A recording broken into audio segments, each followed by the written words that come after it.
Hi, I'm Marsh. Welcome to this episode of Signals from the OP. These are periodic video blogs which I use to provide early warning, kind of like a military observation post. But rather than look for enemy sappers, here I keep an eye out for issues of potential strategic importance for B2B industrial companies. Today's topic is the role of growth mindset in challenge-driven leadership. Let's start with a couple terms. Carol Dweck's research led her to develop the concept and terminology of fixed versus growth mindset.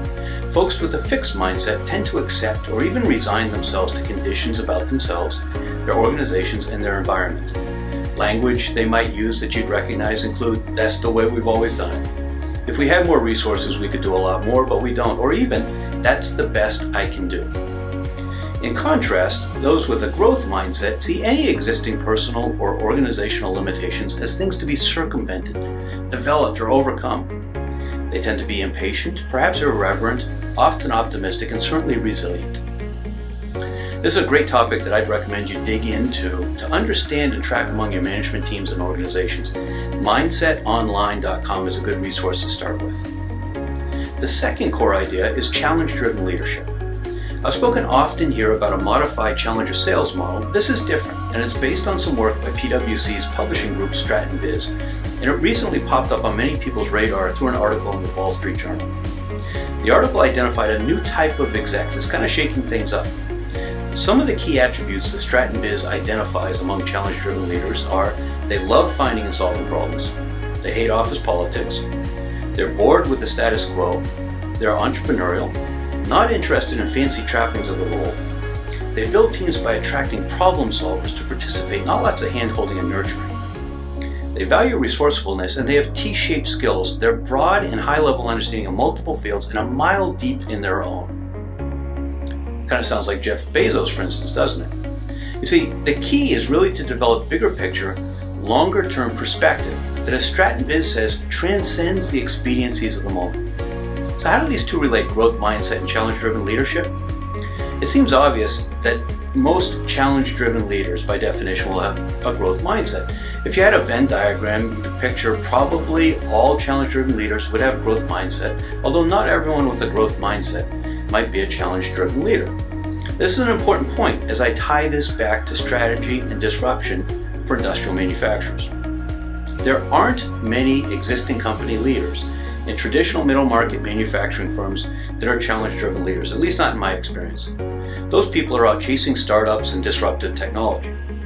However, there are a fair number of growth mindset leaders in traditional businesses. They may feel constrained, but they recognize that the constraints could be overcome with focus, investment, etc. So when we think about how a company can prepare to avoid the challenges and leverage the opportunities of coming disruption, the ability to visualize much bigger challenges and opportunities becomes important. And then executing them requires attracting the right kind of team that are equally eager to embrace and overcome those problems. And those are going to be the domain of a very different sort of leader in many cases than most companies have. It's probably a challenge-driven leader. So if I was a baby boomer owner of a small family-held business, maybe I'd just try to milk the lifestyle biz for a couple more years, maybe doing a partial recapitalization to take some chips off the table in the meantime, and then sell in a few years. But if I wanted to build a lasting legacy, perhaps with an ESOP or for family to continue to participate in, then I'd be looking for a challenge-driven leader. Do you boot yourself from your role as CEO and put them in your chair? Probably not a good move. You'd end up freaking out a lot of your traditional employees. You'd have conflicts of personality and style, and the pace and scope of changes would certainly be disquieting.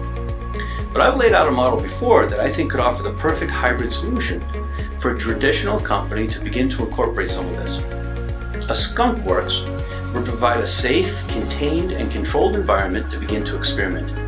Given a multidisciplinary team, an emerging challenge-driven leader would operate within a framework and budget, developing ideas and running pilots. This would allow an owner or a CEO to groom the talent, experiment with ideas, introduce the company to some rather different approaches, but limit the fallout in the short term. This, of course, would position the company to do the important research, discovery, modeling, and piloting that are required before rolling out very different solutions, products, and services, but they could do it in a way that protects the core business in the interim. It's going to create some uncomfortable moments for sure, as friction develops between impatient disruptors and conservative types, and it's going to take management savvy and emotional intelligence that isn't the forte of a challenge-driven leader. But it's going to be far less uncomfortable than watching competitors out-disrupt them as technology and business models evolve in ways that they didn't anticipate. Like so much in life, it's really a question of short-term discomfort versus pursuit of long-term strength. I'm Ed Marsh. Thanks for joining me for this episode of Signals from the OP. If you enjoyed it, please share it and subscribe, which you can do at signalsfromtheop.com. That's signalsfromtheop.com.